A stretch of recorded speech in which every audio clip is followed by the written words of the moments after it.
Although we're all huddled around a campfire, and I've known most of the kids here for years, we maintain carefully measured space between us.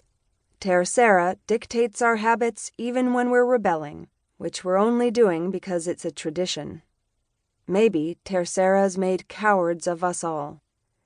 Are we starting? Tom's sitting to my left. His parents are both in agriculture, and he's pathing there too. He has broad shoulders and tan skin from working outside most of the day. Jeanette likes him, and it's easy to see why. Of course, he's nothing to Wesley. I glance across the fire in time to see Wesley stand up. He straightens the collar of his coat slowly and methodically, like his dad always does before a town hall meeting.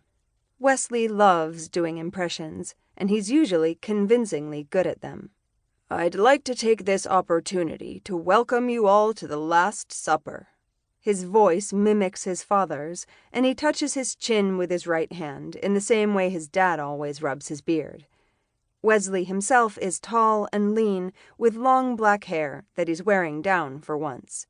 It falls in his eyes in a way I've never seen before, and I feel a little rush. I want to touch it. Wesley smirks. I know you may be less than impressed with the culinary offerings for our gathering, but as I always say, tradition has value. He cracks a grin then, and everyone laughs. Seriously, though.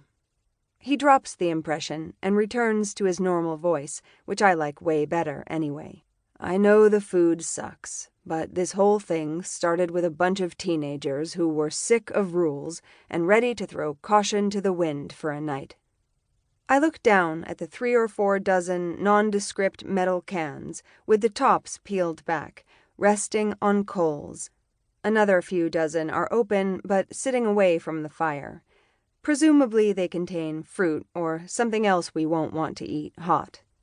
Wesley leans over and snags the first can, his gloves keeping him safe from the heat. I hope you'll all forgive me, but this was what we could find.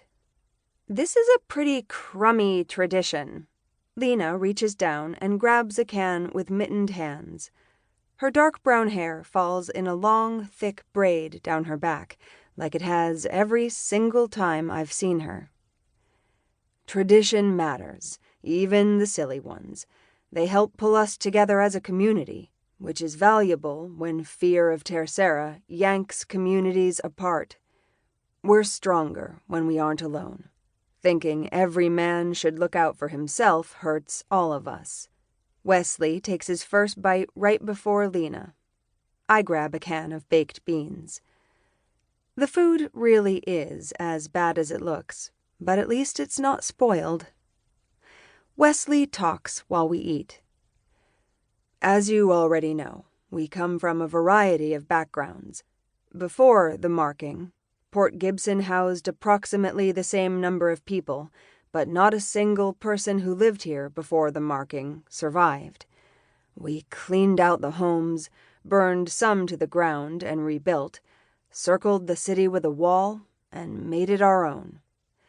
The unmarked who live here are Christian, Muslim, atheist, black, white, Hispanic, Russian, German, and Japanese. I could keep going, but I don't need to. Before the marking, these differences divided humanity. Now we know what truly matters is what we all share. We embrace the traditions that bring us all together, because we're more alike than we are unalike. I swallow the last spoonful of baked beans from my can and set it down on the ground by my feet. I'm almost the last one to finish eating, but several half-full cans are scattered around the campfire. A few people grab a can of fruit. I prefer the stuff my aunt and I process and can ourselves, so I don't bother. I rub my hands together briskly. Even in mittens, my fingers feel stiff.